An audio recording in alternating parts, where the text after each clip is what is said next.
Hello বন্ধুরা, রূপকথা চ্যানেলে তোমাদের সকলকে স্বাগত জানাই।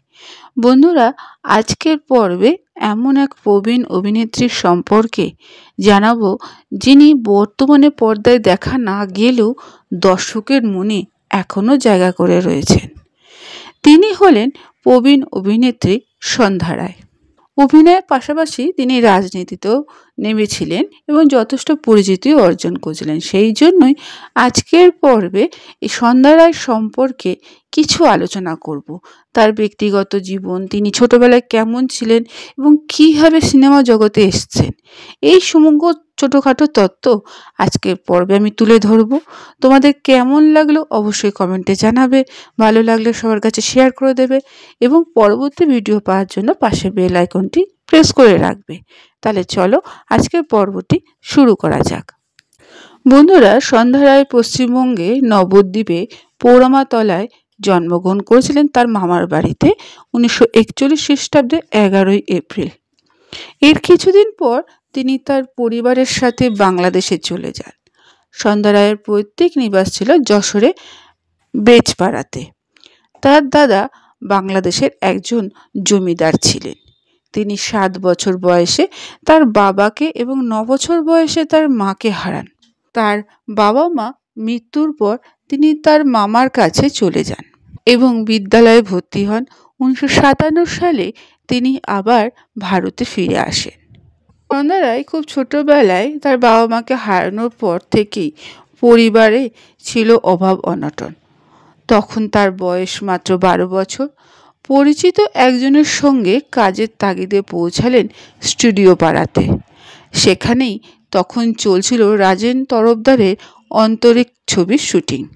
সেখানে প্রয়োজন ছিল 12-13 বছরের একটি মেয়ের চরিত্রে।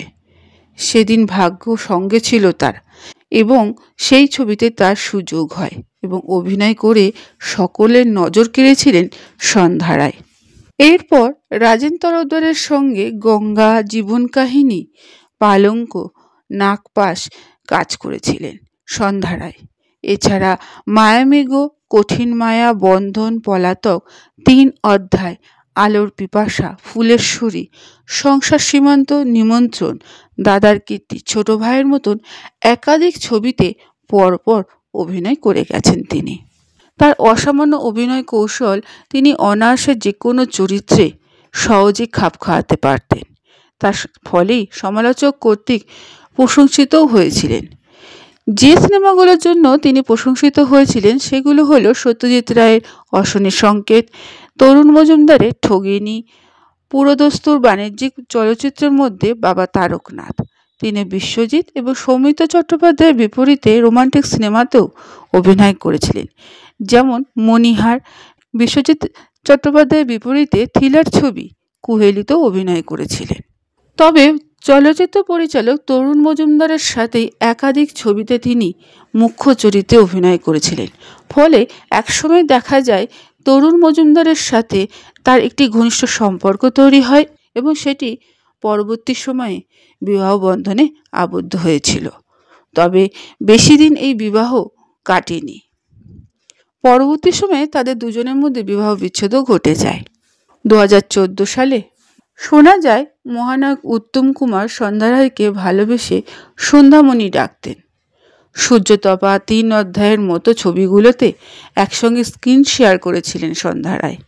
তিনি এত বড় মাপের মানুষ হয়েও শাড়িতে স্বাচ্ছন্দ্য বোধ করতেন। সত্যজিৎ রায়ের অশনি সংকেত ছবির জন্য একবার বার্লিন ফেস্টিভ্যালে যেতে হয়েছিল সন্ধ্যা রায়কে।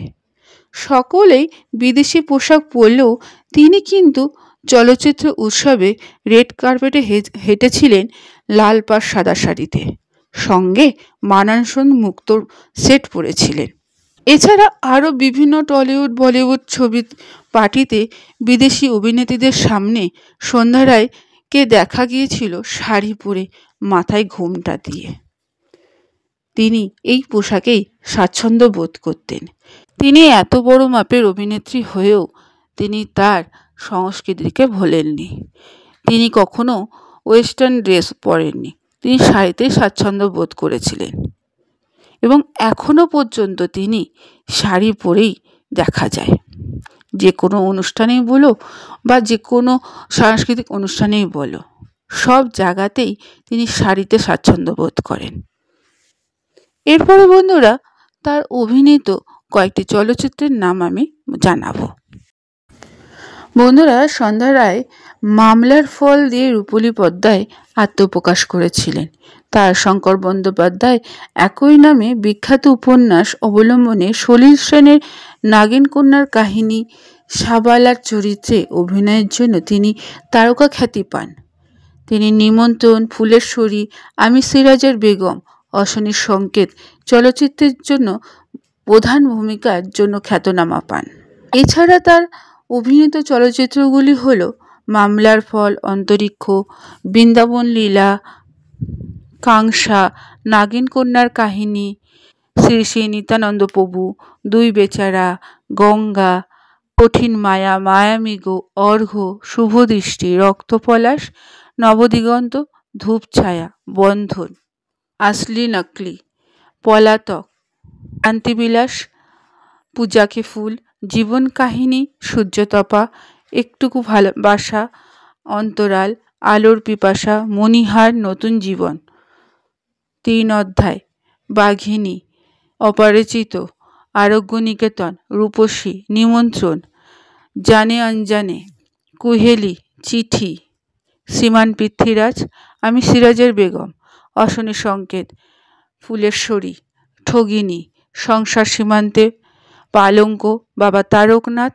কবিতা, কে তুমি, ধনরাজ তামাং, গণদেবতা, নাগপাশ, দাদার কীর্তি, ভোর থেকে দূরে, মেঘমুক্তি, মুরগিতি, অগ্রদানী, পদভোলা, বৌমা, ছোট বউ, নবাব, সত্যমিথ্যা, দেবীপক্ষ, নবাব নন্দিনী, মা আমার মা, এই সমস্ত সিনেমায় তিনি অনবদ্য অভিনয় করেছিলেন এবং তার অনবদ্য অভিনয়ের জন্য আজও পর্যন্ত মানুষেরা বা দর্শকেরা তারকে মনে রেখেছে।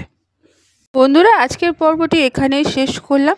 এতক্ষণ আমার ভিডিওটি দেখার জন্য ও শোনার জন্য তোমাদের অসংখ্য ধন্যবাদ।